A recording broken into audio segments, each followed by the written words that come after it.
Welcome to Roofing and Exteriors Influencer Series. I'm Associate Editor Anthony LoCicero.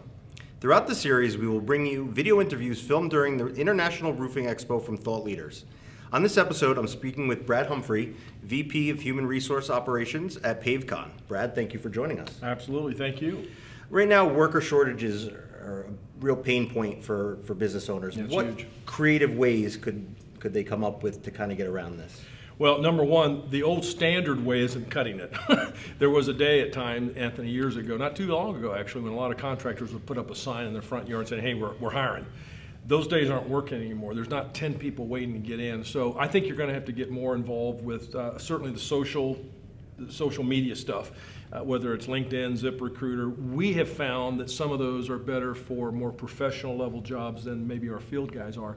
But now I'm going into high schools, districts. Most of your larger districts are starting to bring back training of skills, actually, labor skills. In fact, I'm hoping to join the Skills USA board there in Texas this fall. It looks like I will be. So I'm getting to know those teachers, those programs. I'm also going to more junior colleges, community colleges than ever. And also, probably the greatest thing is they've really started making leadway in with the groups like the National Guards, the reservists. Many of these men and women are already performing some tasks, many times exactly what we're looking for, i.e. drivers. Right now, as you may or may not know, Class A drivers are just gold. You can't find them. So we're going everywhere we can to find them, and we're actually beginning to see some uptick in a few of the areas that I just mentioned, the military and some of the schools that are teaching. That's great. Yeah. Now, you recently coached the audiences on how to become more successful and build their businesses. What pivotal changes can these leaders make? I think probably the first thing is you got to make sure you're taking care of the people you got right now. The people issue is overwhelming most contractors because we've never dealt with it like this. We were already hurting for workers before COVID hit. COVID exasperated it further. It's brought it out more. The job counts are kind of funny. Most contractors are still talking that they need to hire multiple people. There's another reason here too, though, Anthony, and that is, and even in our own business, the company I work with now, we got 20-30% of our current workforce that are leaders, if not leaders, skilled laborers. They're retiring in the next 3 or 4 years. I mean, the end of the baby boom is finally reaching us, and so it's really serious. And we just don't have enough younger blood people coming in. And so I think, number one, people. Second, you've got to start doing more training than ever before if you're going to maintain your business. Third is you got to make sure you're doing quality work. As you heard me teach the class today, Dr. Deming, the godfather of quality years ago, he's been dead for many years now, but he instructed us that when you make a mistake, to replace that mistake is not just twice the amount, it's 3 times the amount. And that's why a lot of contractors that go into business dreaming of big things, if you don't get a handle on your quality and doing things right the first time, it can knock you out of your business. Indeed.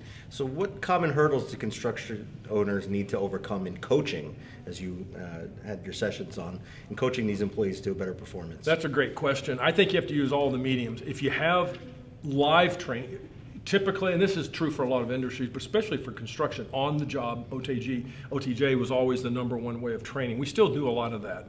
But I do think we have to use YouTube videos.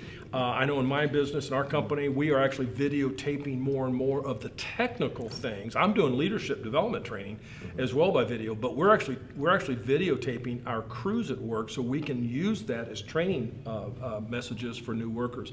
I just think if you don't do that, you're going to be so far behind because most workers today, most of the younger people coming in have very little to no experience. There was a day not too long ago when if your dad was a carpenter, you might be a carpenter, and maybe your grandfather's a carpenter. Those days are kind of gone.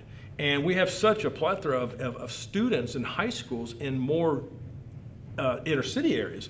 They've never been exposed to construction, yet I have found when I've worked with some of these kids that when they get a chance to see things done that they did, that they worked, that's why Skills USA is so critical.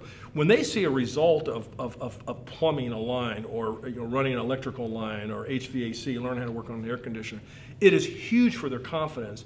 And in my line of work, You know, I'm interviewing people that don't know the difference between a Phillips head screwdriver and a ruler.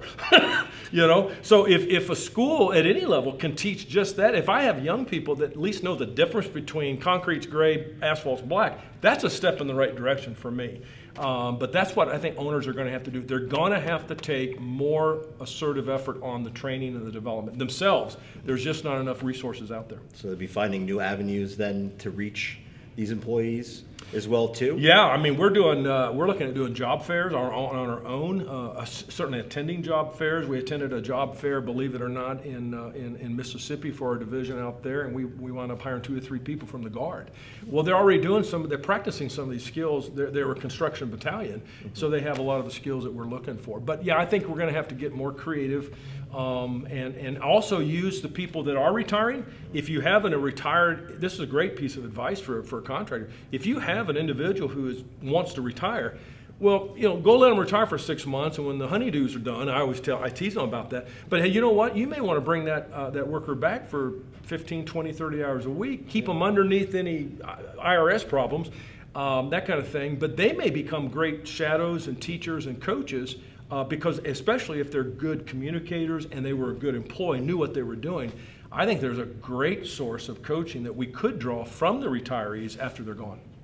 Thank you for joining us. You're welcome. Thank you.